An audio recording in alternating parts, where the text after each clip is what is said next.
It was one of those gray afternoons when the silence feels heavier than the air itself. Helen sat in her small living room, blinds half drawn, a faint smell of rain and old flowers lingering from the funeral last week. On the table, a small recorder blinked its red light, still playing the tribute her son's best friend, Marcus, had delivered at the service.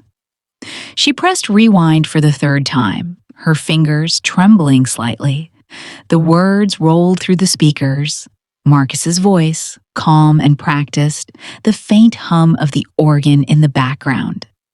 It was supposed to be comforting, closure, they called it. But halfway through, right before the music swelled, another voice slipped in, soft, urgent. "Mom, don't let them erase me." Helen froze. Her breath caught in her throat as if someone had punched the air out of her. She stared at the recorder, her pulse echoing louder than the rain outside. What was that?" she whispered. She pressed rewind, played it again. This time she turned the volume all the way up. There it was. Marcus talking about Nathan's kindness, the way he loved teaching music to kids. And then, faint but clear.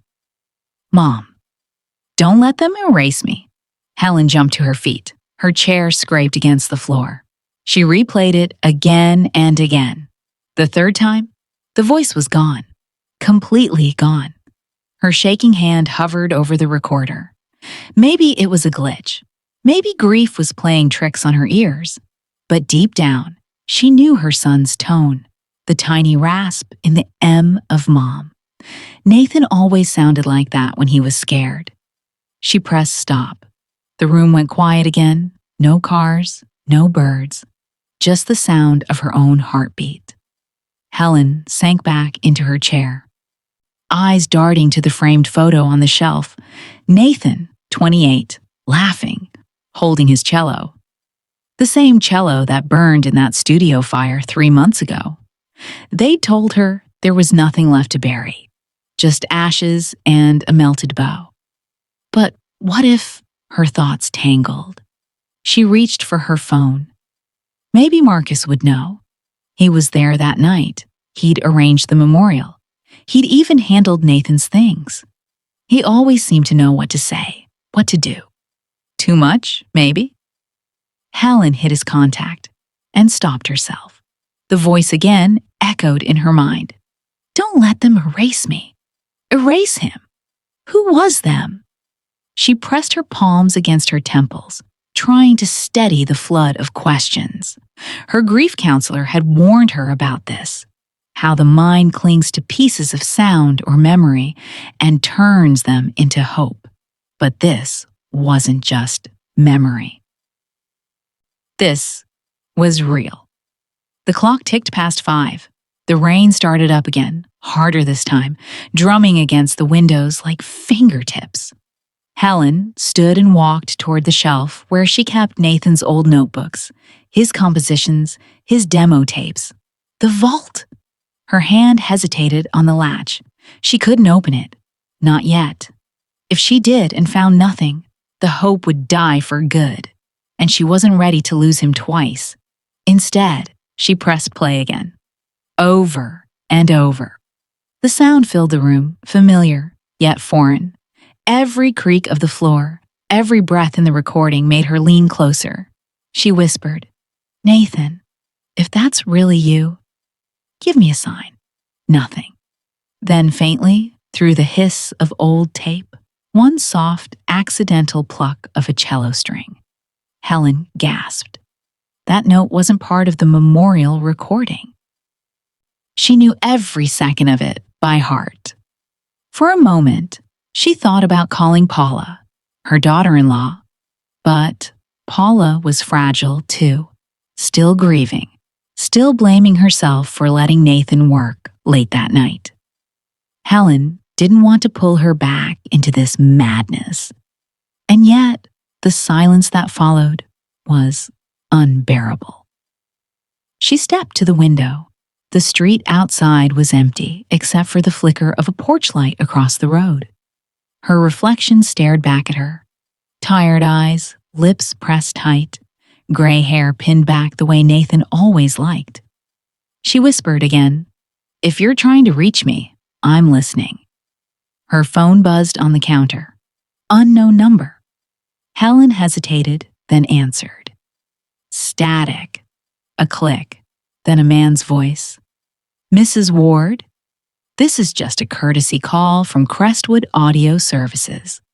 We've received your request to remaster an old recording, titled The Funeral Tape." Helen's heart skipped. "No, I didn't send—" But the line went dead. She stared at the phone screen. No recent outgoing requests, no emails, nothing. The recorder clicked by itself, as if someone had pressed play again. Marcus's speech began once more. Same calm voice, same polite sorrow. Helen backed away slowly. "Who's touching you?" she whispered. Her hand brushed the old quilt on the sofa, the one Nathan had wrapped around himself every winter. She sank down and held it close, trying to feel warmth where there was none. Was she losing her mind? Or was someone really trying to make her question it? The music on the recorder grew louder, slightly distorted. Then, silence, followed by the faint crackle of what sounded like breathing. Helen reached forward and turned the volume down, afraid to hear what came next. A whisper again, softer this time. "Check the cello." She froze. That cello had been declared destroyed, gone. But if the tape said otherwise, Helen pressed stop and unplugged the recorder, clutching it like a lifeline. She didn't know if this was madness or a message, but either way, she couldn't ignore it anymore. Outside, thunder rolled, the streetlight flickered. She whispered to the photo on the shelf, "If you're really out there, sweetheart, I'll find you." And for the first time since the funeral, she didn't feel entirely alone. If you've ever lost someone and caught yourself hearing them in the quiet, maybe you'll understand Helen's story. Stick around, because what she uncovers next will make you question what silence really hides. And, hey, if stories like this pull you in the way they did her, don't forget to hit that follow button, leave a comment, and tell me, have you ever heard a voice you swore was gone? Marcus started showing up almost every afternoon, usually carrying groceries or some little, "I thought you might need this kind of thing." At first, Helen thought it was kindness. Marcus had been Nathan's closest friend, almost like another son. He'd mow her lawn, fix the leaky faucet, and sit with her for hours, telling stories about the good old studio days. Sometimes, his voice softened so much that Helen swore she could almost hear Nathan breathing through him. He remembered everything, every note Nathan ever played, every laugh, every argument, and that should have been comforting.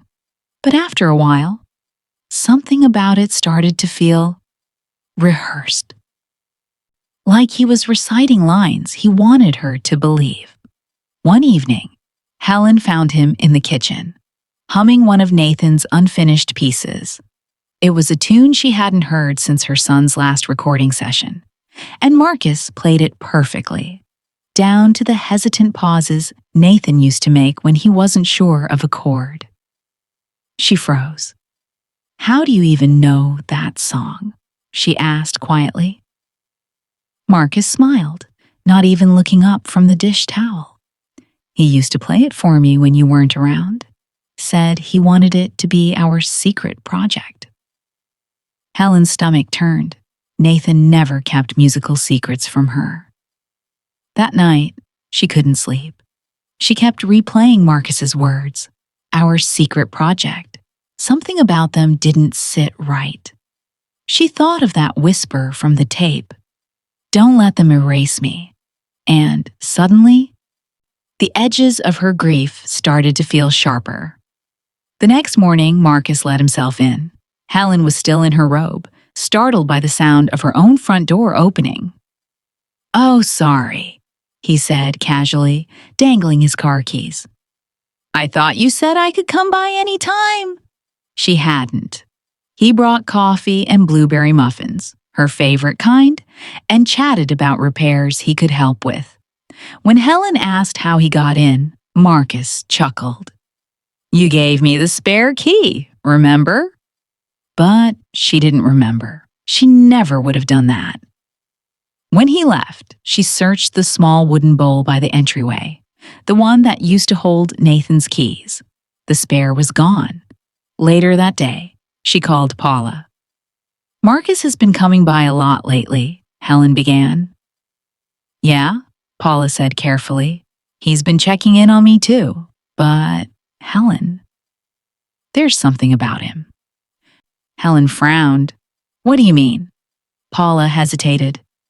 "The way he talks about Nathan, it's too detailed. He knows things he shouldn't.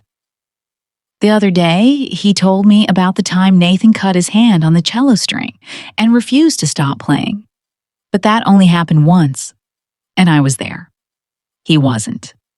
The phone line went quiet. Paula continued, her voice lower now. "It's like he's trying to live as Nathan, like he misses him, but in a way that feels wrong." Helen wanted to dismiss it, but the thought had already crept under her skin. For the rest of the evening, she watched the front window, half expecting Marcus to appear again. When he did, 2 days later, he had a box of Nathan's old tapes. "I found these while sorting the garage," he said, placing them carefully on the table. "Thought you might want to keep them safe." Helen's hands shook as she reached for one. The label read, "Studio, April 9th. That was the week before the fire. Marcus smiled, almost proudly. "It's good to hear his voice again, isn't it?" That night, after he left, Helen sat by herself, staring at the box. The urge to play one of the tapes was overwhelming, but something stopped her. A flicker of doubt. What if these weren't Nathan's recordings at all? She decided to check the locks before bed, every window, every door. She moved through the quiet house, heart thudding, when her eyes landed on something she hadn't noticed before. A faint scratch near the doorframe, like someone had forced it open. Her breath caught. The next morning, she called Marcus. "Did you come by last night?" she asked, keeping her voice steady. He laughed softly. "No, why? Having trouble sleeping again?" Helen lied, saying it was nothing. But she started keeping the chain lock on, even during the day. Days turned into weeks, and Marcus's visits became routine. He brought flowers on Sundays, soup on Wednesdays, and stories every day in between. Helen tried to convince herself he meant well. Maybe he just didn't know how to grieve properly. But Paula didn't buy it. She stopped by one afternoon, eyes serious. "Helen, please listen to me. I've been digging around a little." Marcus was the last person to see Nathan that night, the night of the fire. Helen stared at her. "You're mistaken. The police said it was electrical." Paula shook her head. "I talked to one of the old engineers from the studio. He said Marcus was furious that Nathan wanted to leave their label, said he couldn't handle losing control." Helen's pulse quickened. Control of what? "Of Nathan," Paula said quietly, "of everything Nathan made." The room felt smaller, heavier. The whisper from the recorder came back to her. "Don't let them erase me." Could Marcus be the them? Still, Helen couldn't bring herself to believe it. The man who'd been fixing her cabinets and bringing her groceries couldn't also be capable of something like that. Could he? That night, she sat alone, The lights dimmed, watching the shadow of the trees sway outside. For the first time, she wondered if she was the one being watched. When her phone buzzed, she nearly jumped. A text from Marcus. "Don't stay up too late. Nathan hated when you did that." Her hand went cold around the phone. She didn't reply. Instead, she walked to Nathan's old room, opened the closet, and pulled out the cello case. It was dusty, untouched since the fire. Her heart pounded as she set it on the floor. If there were still answers left in this house, maybe they were hidden right here. Because now, Helen wasn't sure if Marcus was protecting her or trapping her. And deep down she knew, whatever she found next, it was going to change everything. It was almost midnight when Helen found herself wandering through Nathan's old room again. The space still smelled faintly of cedar polish and the dust of sheet music. The cello case sat in the corner, covered by a thin layer of time. She hadn't touched it since the fire. Something about that night, the whisper on the funeral tape, Marcus's strange familiarity, kept pulling her back to this room, to that instrument. She knelt down, brushed her hand across the latches, and hesitated. Her breath came shallow, then she flipped it open. Inside, tucked beneath the black velvet lining, was a folded scrap of paper, creased, smudged, and damp around the edges. Her hands trembled as she unfolded it. 4 words, written in Nathan's messy scrawl. "He's not your friend." And below that, faint but still visible. "Check the vault." For a moment, Helen just stared. The air left her lungs. Her heart pounded so hard she thought she might faint. The vault, Nathan's private sound archive, the one he used for composing. Nobody else even knew the access code. At least, that's what she'd always believed. She crossed the room, every step unsteady, as if the floor might vanish beneath her. The small home studio in the next room was cluttered with wires, old monitors, and stacks of labeled drives. Vault, Ward 01. The label glared at her like an eye. Her fingers hovered over the keyboard. Could she even remember the password? It came back like a whisper, the title of Nathan's first song, Morning After Rain. She typed it in. The drive clicked open. Dozens of audio files filled the screen. Take 01, Harmony Loop, Studio, Rough 3. Most were labeled like random experiments, nothing unusual. Helen plugged in the headphones and pressed play.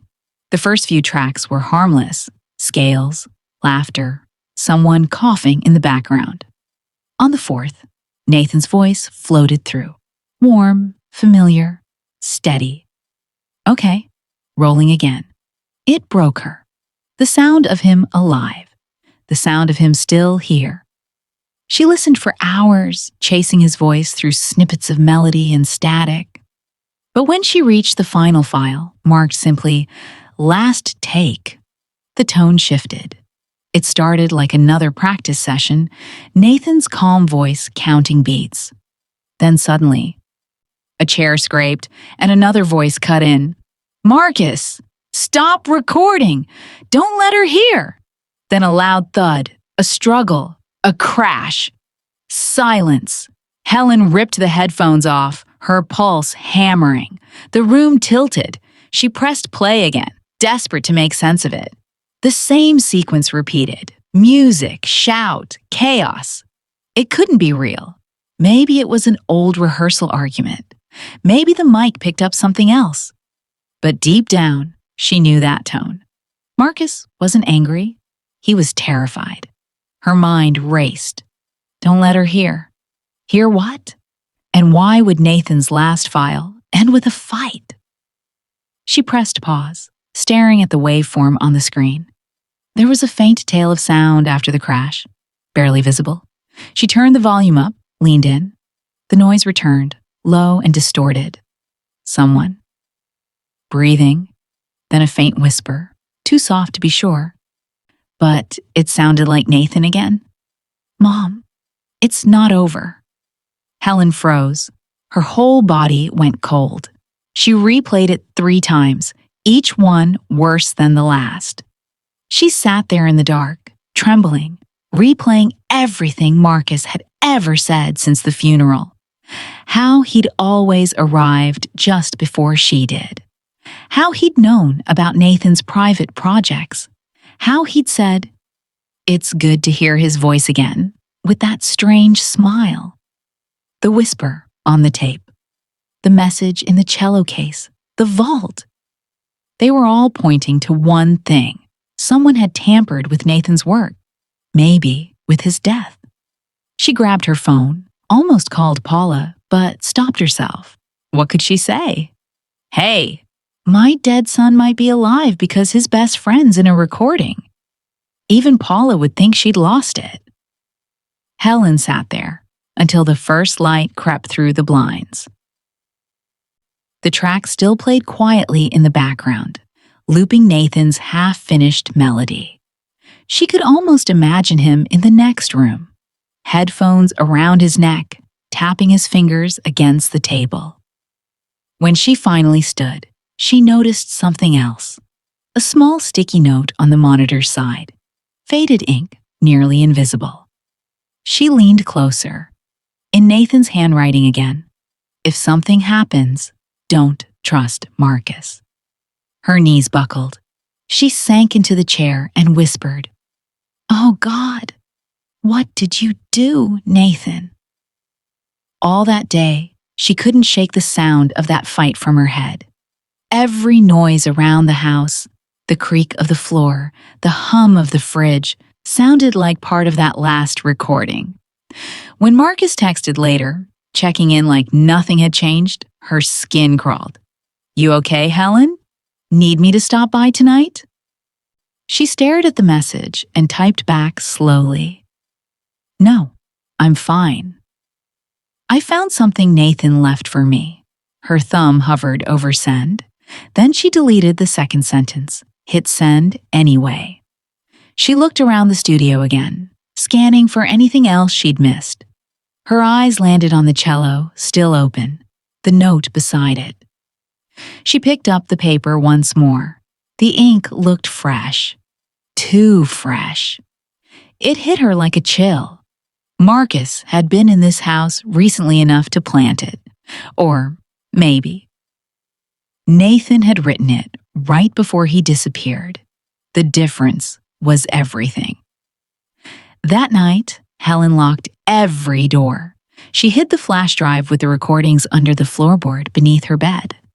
And before turning off the light, she whispered into the quiet, "Nathan, if you're really out there, I found your message. I hear you."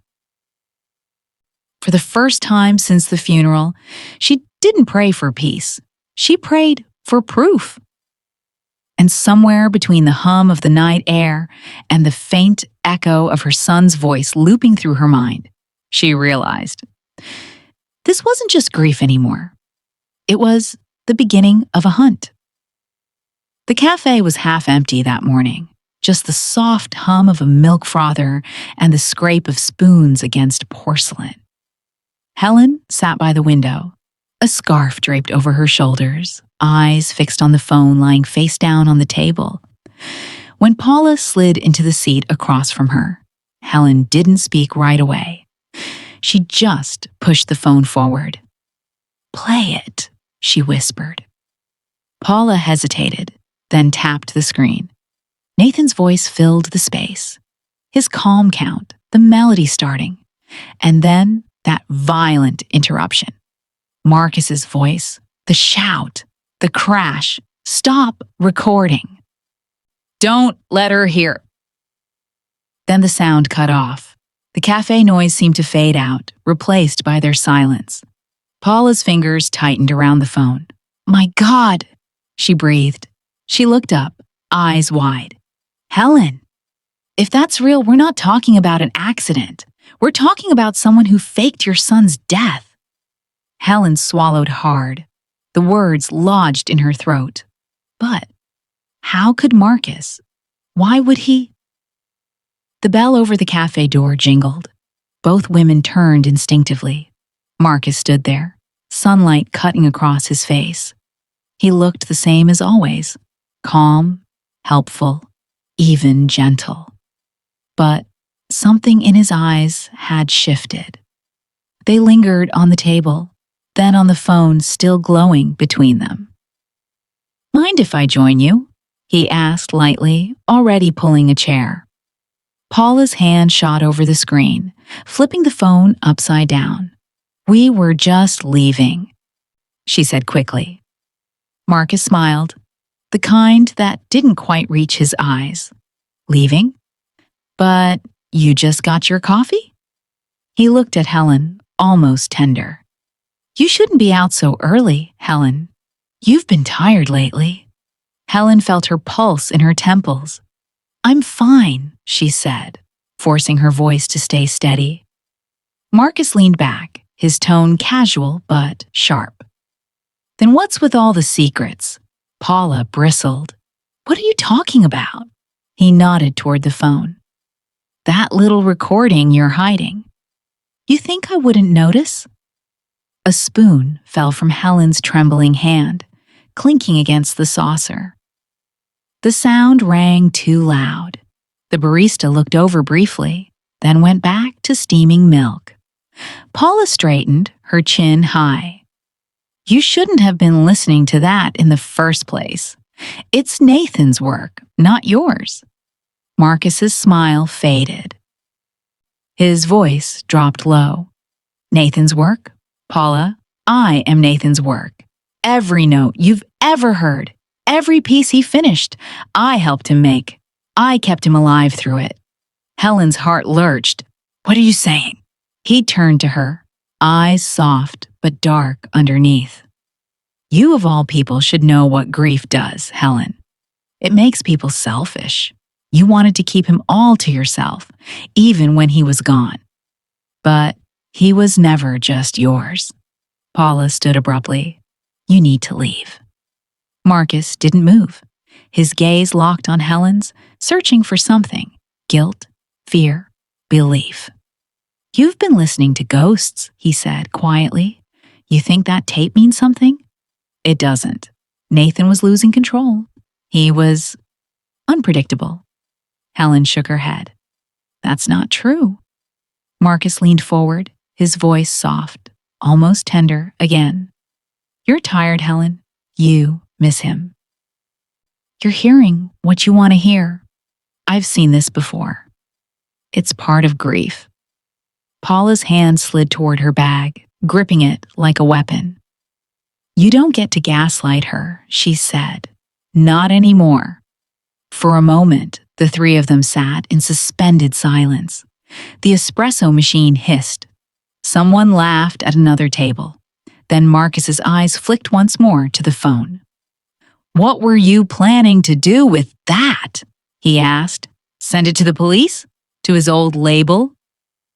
Paula didn't answer. Helen could barely breathe. Marcus chuckled under his breath.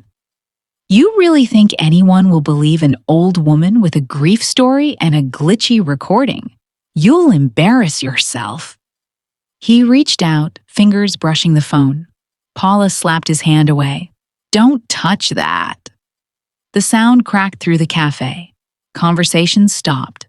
For a brief, awful moment. No one moved. Then Marcus smiled again. But this time it was different. Cold. Deliberate. "You're making a mistake," he said, quietly. "Both of you."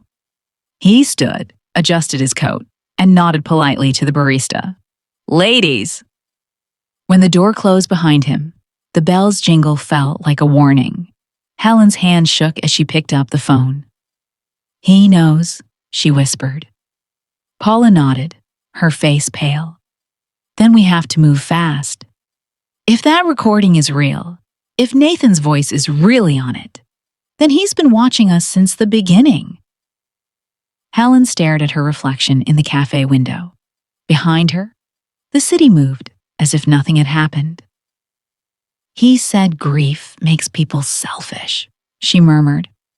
Maybe he's right, but it also makes us see the truth, because it's all we have left. Paula reached across the table, squeezing her hand. We'll figure this out, Helen. But whatever you do, don't be alone with him again. Helen nodded, but her mind was already racing ahead. The whisper on the tape, the vault, the fight. She finally understood. She wasn't just mourning her son anymore. She was chasing the last sound he ever made.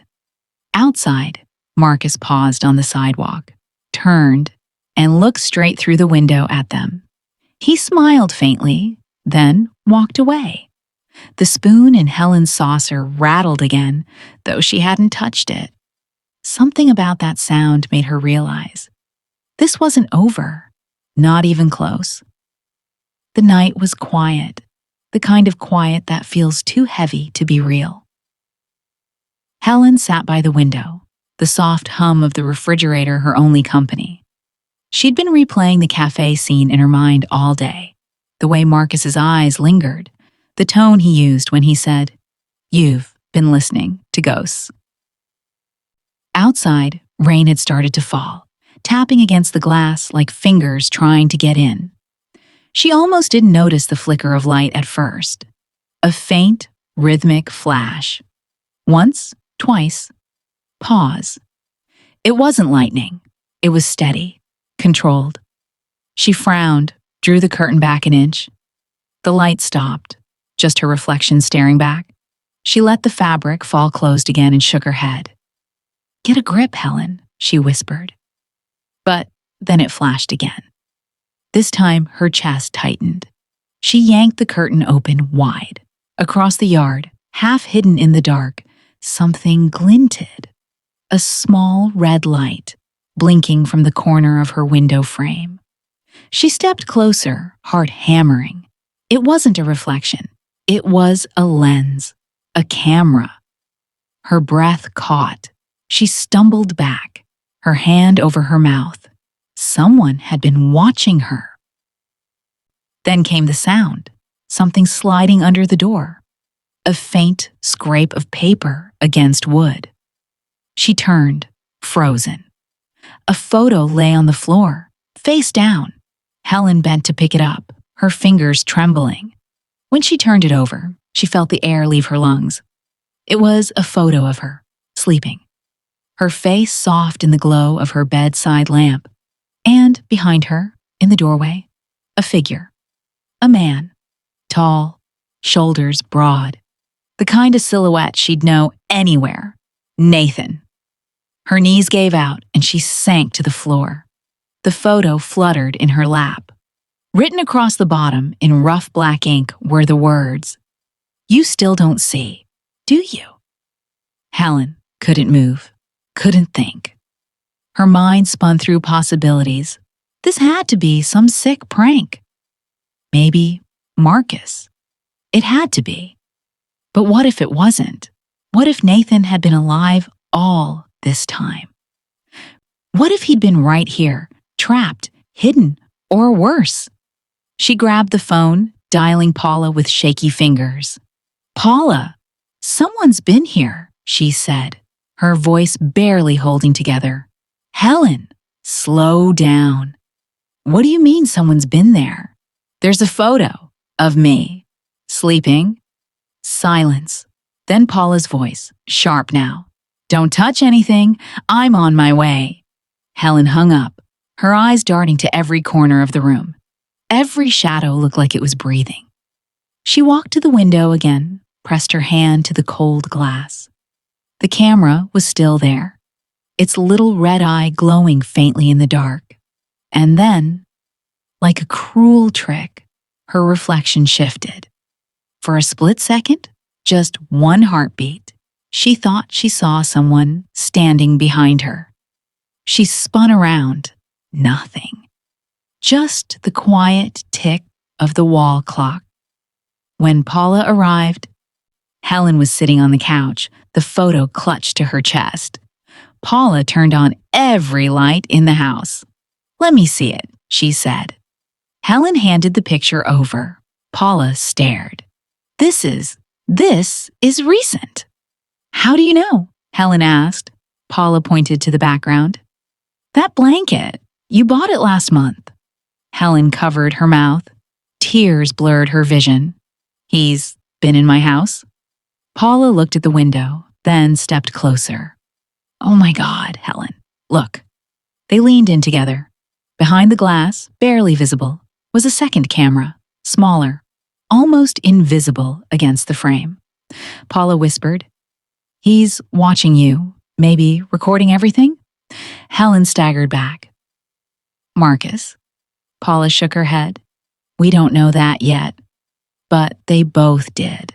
Deep down, they knew.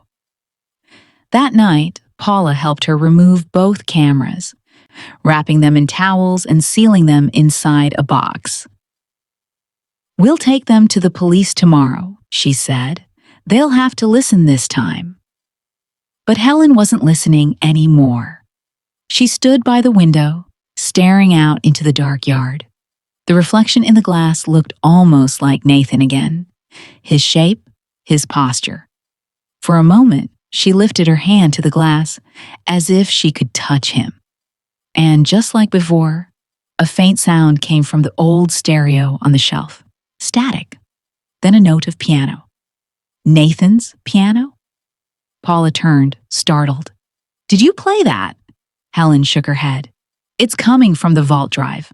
I unplugged it hours ago.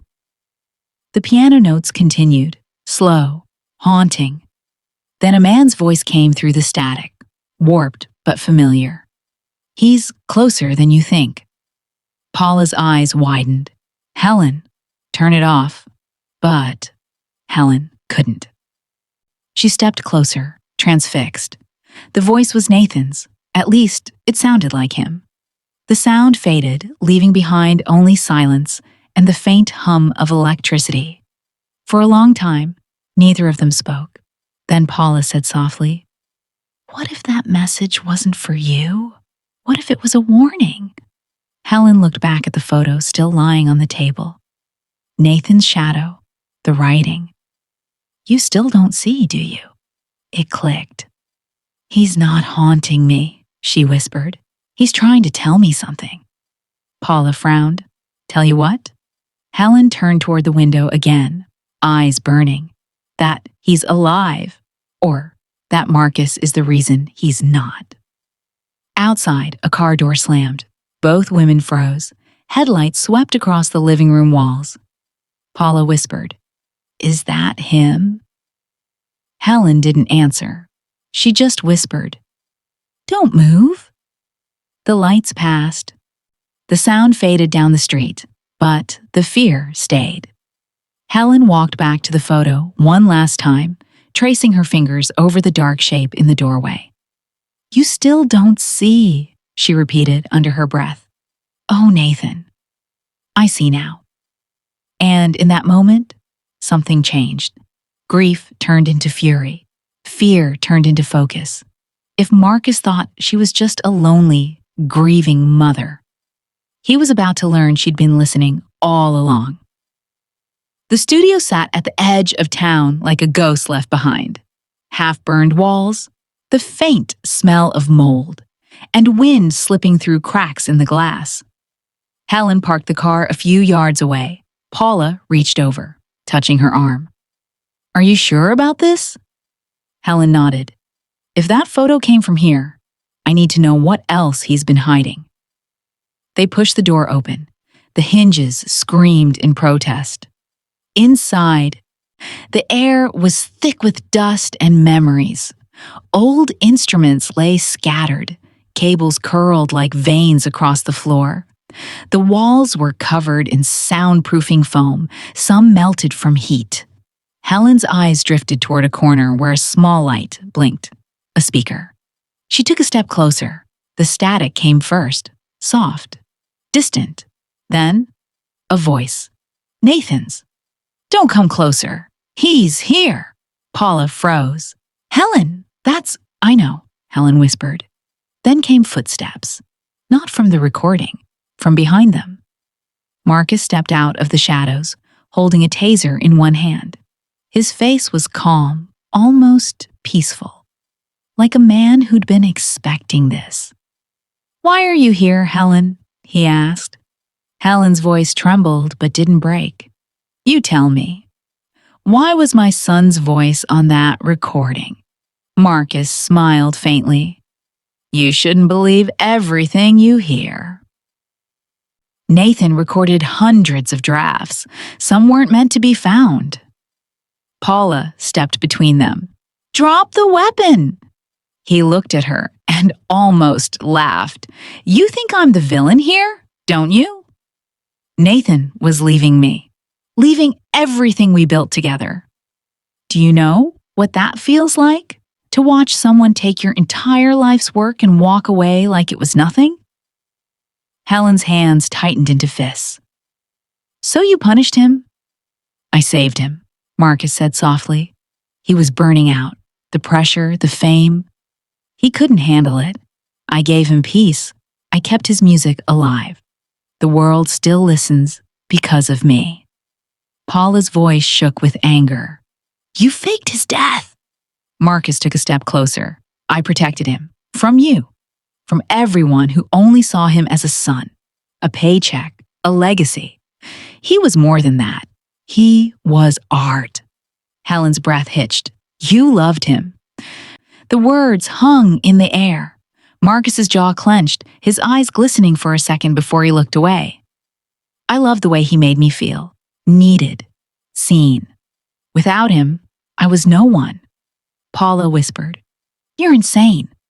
Marcus's gaze snapped toward her. "Am I?" "Tell me, Paula, have you ever been invisible to someone you'd do anything for?" Helen took a slow step forward. "Where is he, Marcus?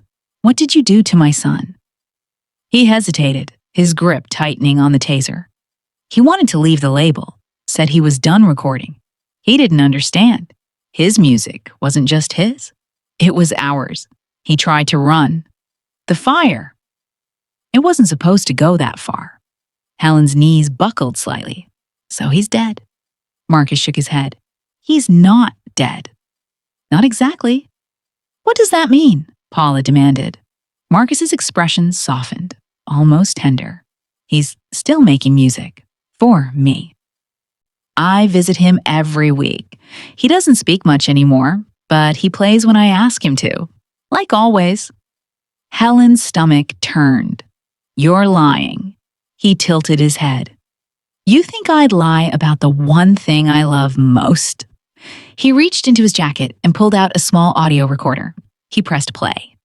Nathan's voice filled the room, shaky, breathless, but real.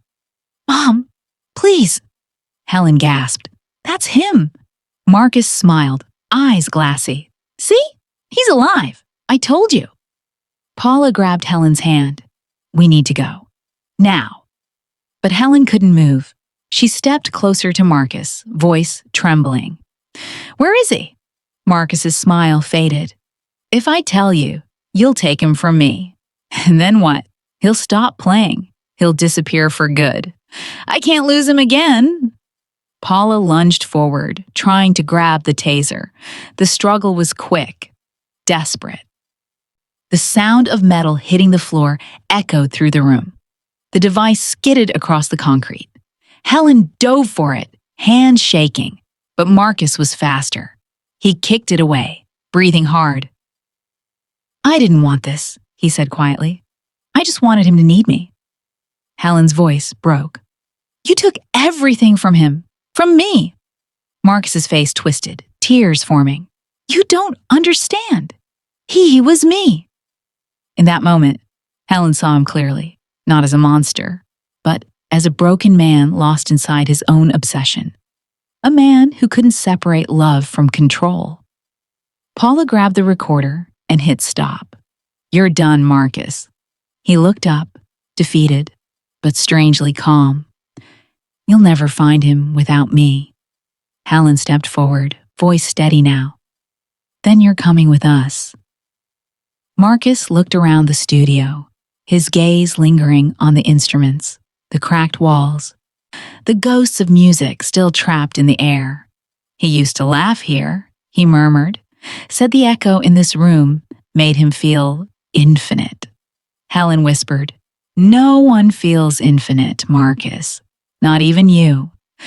Something in him cracked. He dropped to his knees, the taser clattering beside him. "I didn't mean to hurt him," he said, his voice barely audible. "I just wanted him to stay." The silence that followed was unbearable.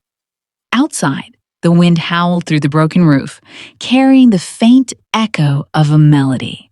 A piano line, distant but unmistakably Nathan's.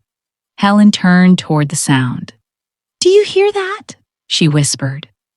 Paula nodded, eyes wide. "It's coming from the basement." They moved toward the narrow stairwell at the back of the room, flashlights cutting through the dark. Each step creaked like a warning. At the bottom, behind a heavy door, the faint music grew louder. Helen reached for the handle, her hand trembling.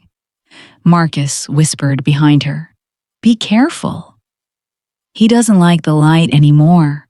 Helen turned back, but Paula had already opened the door. The last thing Helen saw before the scene cut to black was a single light flickering over a piano, its keys moving slowly on their own. And somewhere between grief and madness, she heard her son's voice again. "Mom, I told you not to come." Rain hammered against the windshield so hard it blurred the world outside. Helen sat motionless in the driver's seat, her hands still trembling from what she'd seen at the studio. The smell of smoke still clung to her coat. Paula sat beside her, drenched and silent, staring at the flash drive in her hand. Empty, melted, useless. "He burned everything," Paula whispered. "Every recording, every file." Helen nodded slowly, her voice hollow. Years of his work, gone. They had barely escaped after Marcus set fire to the hard drives. He stood there and watched them burn, his face lit by the orange glow, like a man baptizing himself in his own madness. Helen turned off the engine. The silence inside the car was almost unbearable. Rain drummed the roof like static. Paula finally broke down. "We had him, Helen. We had proof, and now it's gone. No one's going to believe us." Helen didn't answer. She just stared through the fogged glass at her reflection. Tired, pale, older than she remembered. "They never believe women like us," she said, quietly, "especially when the story sounds insane." Paula wiped her eyes. "You heard the detective. No physical evidence, no case." He actually looked sorry for him. Helen turned toward her, her voice sharp now. "Then we make our own evidence." Paula blinked. "How?" "Marcus talks too much when he feels safe. He needs to be seen as the hero. If we give him that stage," Helen's eyes flickered with resolve, "he'll hang himself with his own words." Paula frowned, shaking her head. "You mean trick him into confessing?" "Yes," Helen said, steady. "On tape. This time, he won't get to destroy it." Paula leaned back, her voice breaking. "What if he figures it out first?" Helen looked out the window again. "Then we don't make it out." Neither of them spoke for a long time. The rain softened to a drizzle. The world outside glowed faintly beneath a streetlight. Paula finally said, "You've changed, Helen." Helen gave a small, tired smile. "Grief changes people. But being lied to, that's what hardens you." Paula nodded slowly. "So, what's the plan?" Helen exhaled, thinking aloud. "He still believes I trust him, at least partly. He'll come if I ask him to. We just need to make it look natural." Paula hesitated. "You think he'll come back after what happened tonight?" Helen looked at her, calm and certain. "Marcus can't stay away from his own story. He needs control too badly." Paula sat up, brushing tears from her cheeks. Okay. Then we set the stage. They drove back in silence. By the time they reached Helen's house, the storm had passed. The night smelled of wet soil and electricity. Inside, they laid out what little they had left: the melted flash drive, the broken phone, the burned fragments of tape. It looked hopeless. Paula sank into the couch. How do we even start? Helen walked to her son's old desk. On top sat Nathan's tape recorder, the one she'd used to listen to his voice the night it all began. She picked it up gently, almost reverently. "He left this behind for a reason," she murmured. Paula watched her. "You think it still works?" Helen pressed the play button. A burst of static filled the room, then a faint piano note.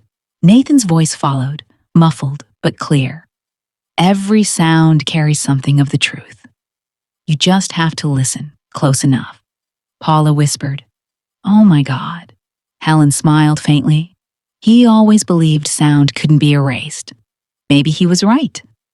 Paula frowned. "What are you thinking?" Helen turned to her, eyes bright again. "We'll use sound. We'll use his own trick." She explained it slowly.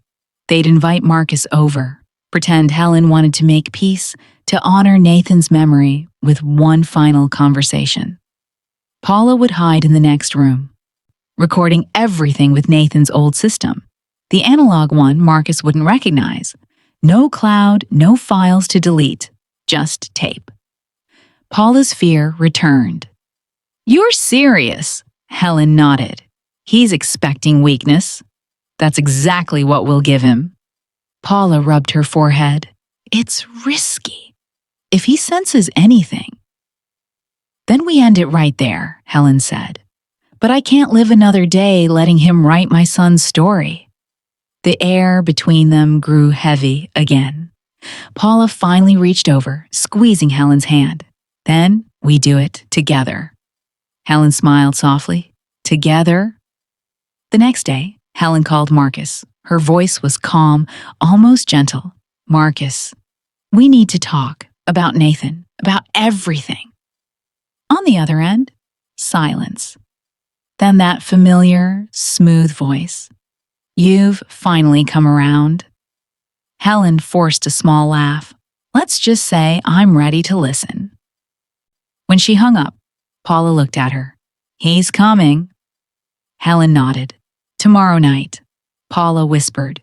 "Then, this is it." Helen looked at Nathan's recorder one more time. "One last song," she said quietly. That night, neither woman slept. Helen sat by the window, staring at the reflection of the tape recorder's tiny red light. The rain started again, gentle and steady. She thought of her son, of his laugh, of his music, of the way he used to call her mom like it was a promise. Paula joined her just before dawn, holding 2 cups of coffee. "You sure you can face him again?" Helen took a sip, her eyes fixed on the horizon. "I've faced death before," she said. "This time, it's just dressed in a suit and calls itself Marcus." Paula smiled faintly. "Then let's make sure the whole world hears him for what he really is." Outside, the first light of morning broke through the storm clouds. Helen looked down at the recorder in her hands, feeling its weight, hearing the faint hum of the tape turning inside. Somewhere deep in her chest, she swore she could still hear Nathan's voice whispering through the static. "Mom, don't let them erase me." And for the first time, she whispered back, "I won't."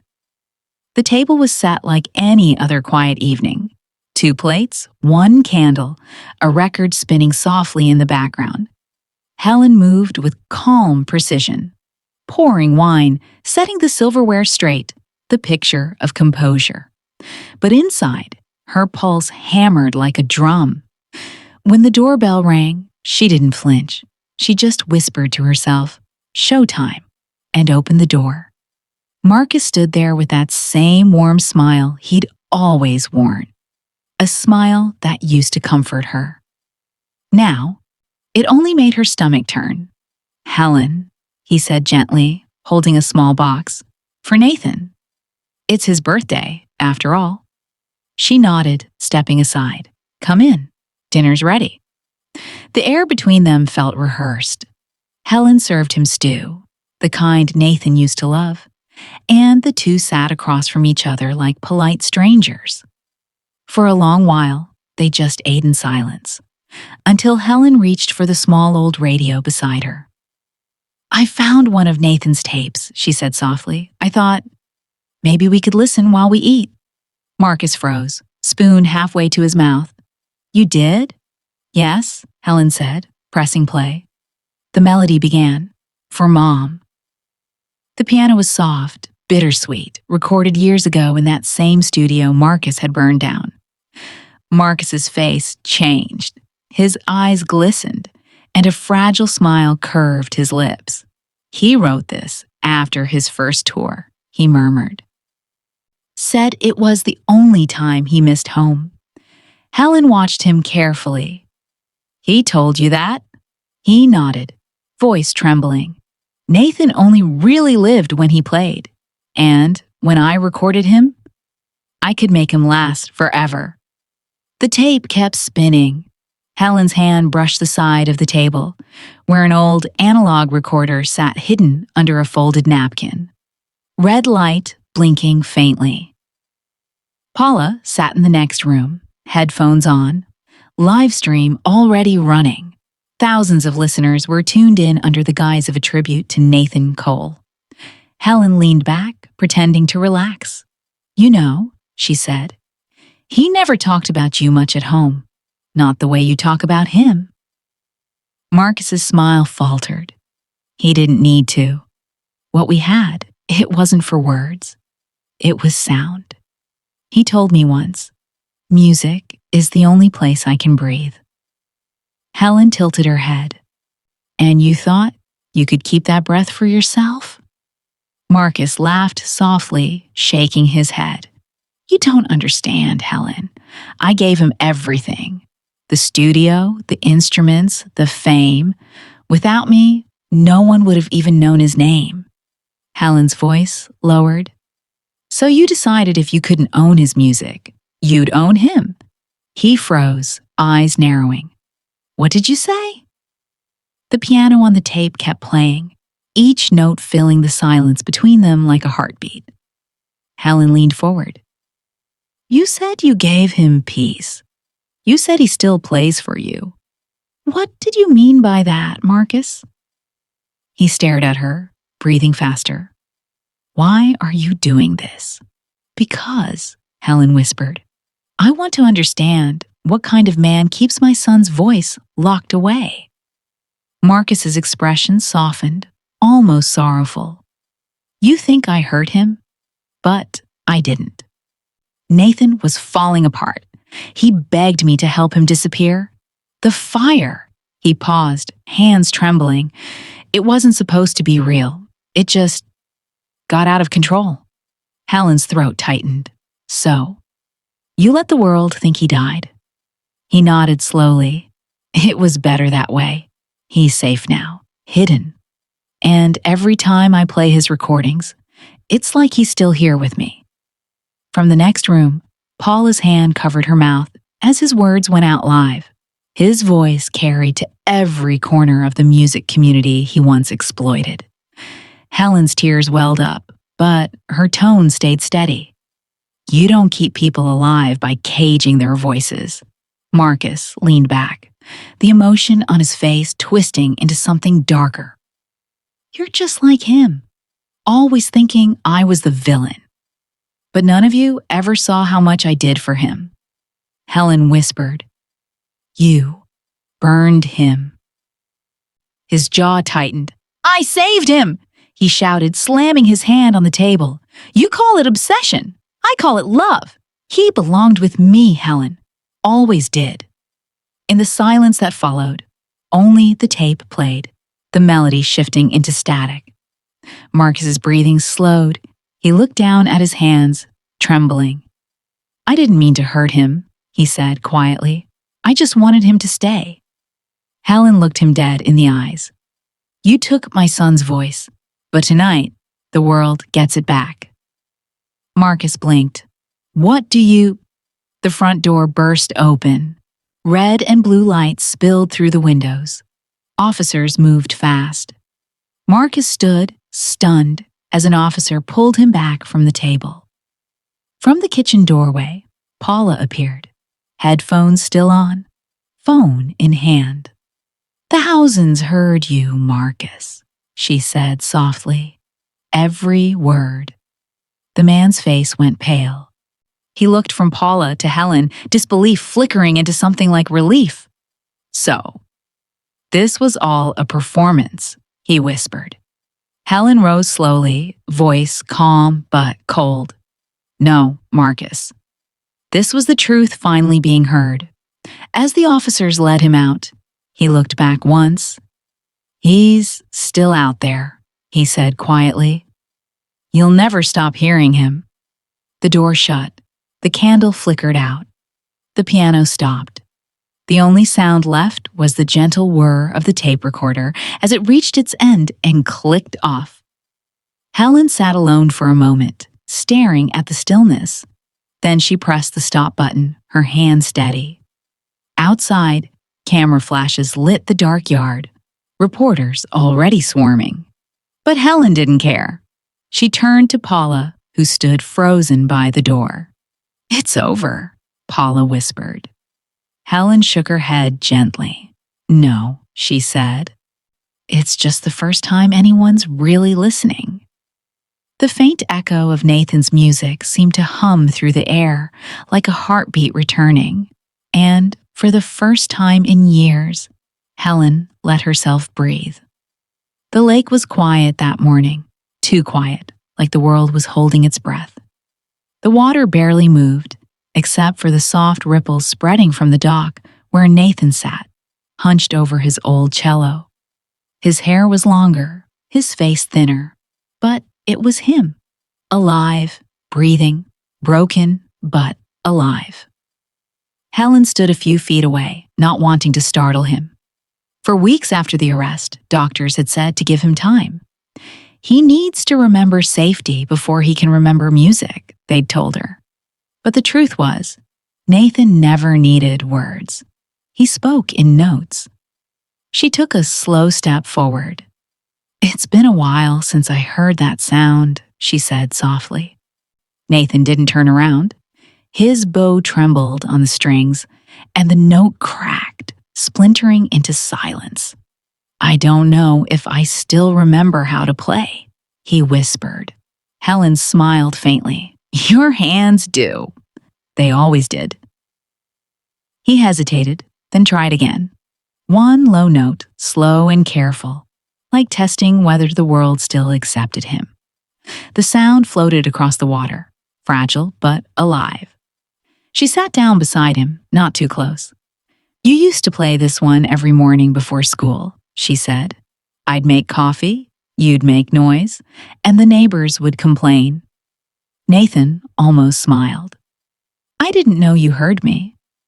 I always heard you, she said, quietly, even when you stopped playing. For a long time, there was only the sound of the bow gliding against the strings. He played a melody that was half forgotten, something gentle, like a memory you don't want to wake from. Then he stopped, setting the bow down. They told me what Marcus did, he murmured. I still hear him sometimes, in my head, telling me what to play, when to stop. Helen's heart clenched. That's not him anymore. That's just the echo of what he took from you. Nathan shook his head. No, it's me. I let him do it. I thought I needed him to be somebody. Helen reached out, touching his shoulder. Needing someone doesn't make you weak, Nathan. Letting them silence you does. He turned to her then, eyes red, face streaked with quiet tears. Mom, I didn't mean to leave you. She smiled through her own tears. You never did. I was always listening. You just went quiet for a while. Nathan looked down at the cello again. I don't know how to start over. Helen leaned in, whispering, Start small. Play the song I taught you when you were 7, the one with the 3 wrong notes. He laughed softly, the first real sound of joy she'd heard from him since he came home. You remember that? I remember everything, she said. You hated those wrong notes, but they made the song yours. Nathan lifted the bow again, hesitated, then began to play. Slowly at first, awkward, uncertain, then steadier, fuller. The melody rose, simple, warm, full of space between the notes. It wasn't perfect, but it didn't need to be. Helen closed her eyes. The music wasn't just sound, it was forgiveness, stitched together one note at a time. When he finished, the silence after felt sacred. He exhaled, whispering, I thought music was gone for me. Helen looked at him, her eyes soft. Music never leaves. It waits for you to find your way back. The breeze picked up, carrying the faint echo of his song across the water. Sunlight caught the surface, scattering gold everywhere. For the first time in years, Helen didn't feel the ache of what was lost, only the peace of what had returned. Nathan set the cello down beside him and looked out over the lake. You think people will ever know the truth? Helen smiled faintly. They don't need to. They'll feel it. A long pause.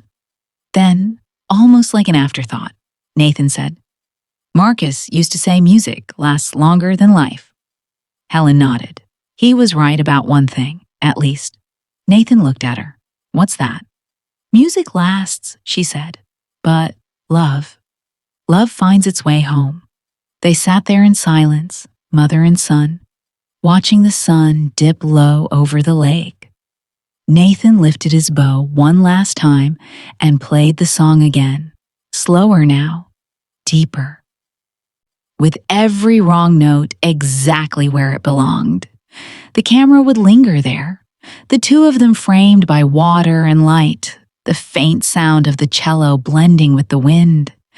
Then the music would fade, replaced by stillness, 3 seconds of pure quiet before the screen darkened.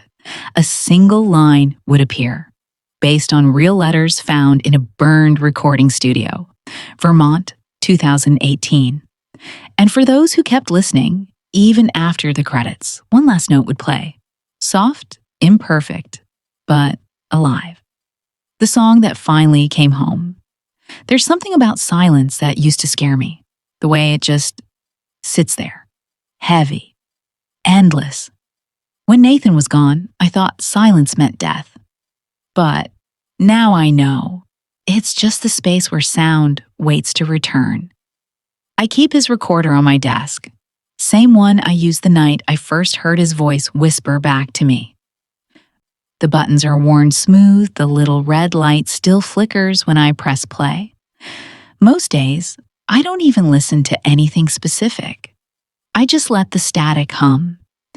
It reminds me he's somewhere inside that frequency, somewhere between the noise and the quiet. You see, sound doesn't die. It travels, bounces, hides in walls, in water, in air. Maybe that's why memories never really leave us. They just change pitch. One day, you're haunted by them. The next, you're held by them. I used to beg the universe to give me one more conversation with him. Just one more. But I realize now, I've been having it all along. Every note he left behind was a sentence, every song a letter. I just needed to listen differently. People think grief fades with time. It doesn't. It just finds a rhythm. You start breathing in sync with it. Like background music you stop noticing. Until one day, it plays a note you haven't heard in years. And suddenly, you're right back where it began. When Nathan plays now, his music isn't loud. It's quiet, humble. like someone talking to God but softly. So, he'll actually listen. I think that's what love is. It's not the shout, it's the echo that stays. Sometimes at night, I sit by the lake and play his recordings. The air moves, the trees sway, and I swear, the wind hums in tune. Maybe it's crazy. Or maybe the people we love never really leave. They just learn a different way to be heard. I've stopped searching for proof. I don't need ghosts or miracles. I have something better. Resonance. The kind that stays in your bones long after the music stops. So, if you've lost someone who once filled your house with laughter, with chaos, with life, don't turn off the sound. Let it linger. Let it ache. Because maybe, in that stillness, they're calling you too. And maybe all you have to do is listen. Tell me, have you ever heard a voice, a laugh, or a song that felt like it came from somewhere you couldn't explain? Maybe it wasn't your imagination. Maybe it was love, tuning itself back to your frequency.